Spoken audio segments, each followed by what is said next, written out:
What is up, everybody? So, in 2026, I'm on a quest to find some good shows, given my reviews for new shows, and we have made it to a Game of Thrones prequel, a new Game of Thrones prequel named A Knight of the Seven Kingdoms, which is quite different from the other shows, the other spin-off of Game of Thrones and Game of Thrones itself, which of course is about a lot of politics, a lot of murdering, a much darker tone altogether, and this show is actually quite light and comedic at times, I would say too. And kind of important is it's actually just simpler and character driven. And for me, it was a good thing. I do wonder how Game of Thrones fans feel about the show altogether in comparison to the others, because the others are quite complicated with a lot of different characters to follow.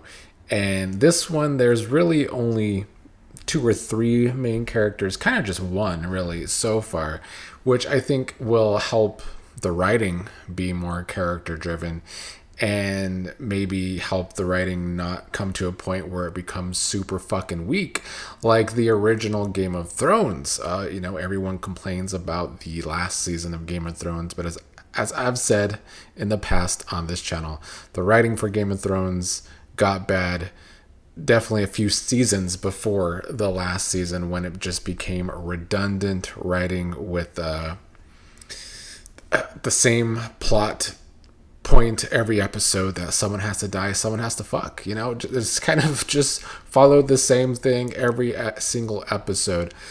But let's talk about this one. Let's set up the plot first, and then I'll give my opinion. It is a show I will probably keep up with, at least for now. So we start, very Game of Thrones like, with a character burying another character. We learn that the character that is doing the burying is Dunc, or goes by the nickname Dunc. He is holding his deceased master's sword, kind of giving him a eulogy. This death is actually not a dramatic Game of Thrones death. He just was an old man that died of old age. And so here is Dunc giving his master his eulogy. The guy that died was Sir Arlen of Pennytree, and this is Ser Duncan the Tall, what he would try to go by the end of the episode. He's doing the digging. He's burying his master as his squire. So we start kind of mundane, a mundane death of old age, a mundane character of Dunc, who thinks that what's best for him going forward is, of course, to become a knight. That would be the obvious thing for him to do. But then he has to take a big old dump. And I think that is our first key in onto this show, of the mundaneness of it all, but also the comedy. It is kind of depicting everyday people from this time period in the Game of Thrones universe, and not the people that are, necessarily always trying to play the politics to get ahead. And that is one of the many big changes from this show. The other big change from this show is that Dunc is just a very good, noble guy. He is not someone that is particularly respected, but I think that it's kind of because of the way he carries himself, despite his tallness, which is what everyone points out and kind of mocks him for. He is still very meek when it comes to his personality. But because he does show so much kindness, it makes for an obviously rootable character. It is kind of odd watching a Game of Thrones show start off with such low stakes, but it is in tune with its lead character, because Dunc himself seems like someone with such low stakes. He doesn't even know how to become a knight. He doesn't even know everything that goes along with being a knight, but that is what he is setting out to do. Now, along the way, he meets a strange boy who has a bald head and just kind of bizarre in general. The kid doesn't really like to answer questions directly, and he would later give his nickname of Egg because of his bald head, and it does fit him very well.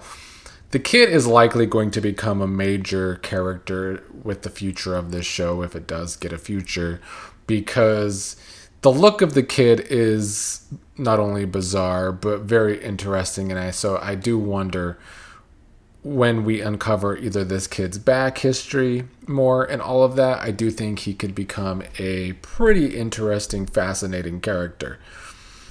Dunc meets some other people along the way on this journey. None more important than probably Sir Lionel Baratheon, who is a knight known as Laughing Storm and will one day become Lord of Storm's End.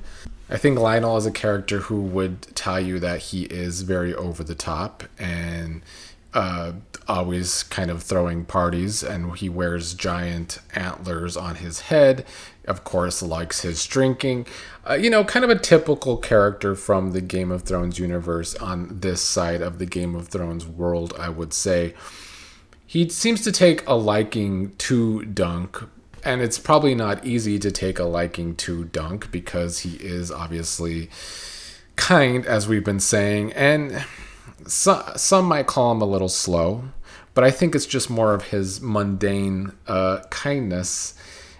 I would say some probably call Dunc slow because he wants to be this knight, but he doesn't really know everything that goes along with it.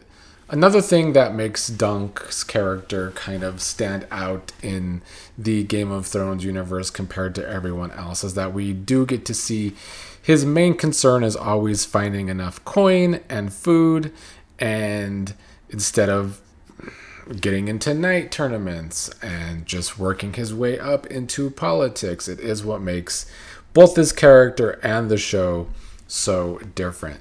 So that's the main setup of this first episode. It's kind of just a big introduction to Dunc. We do meet Egg along the way. We do meet Lionel Baratheon along the way.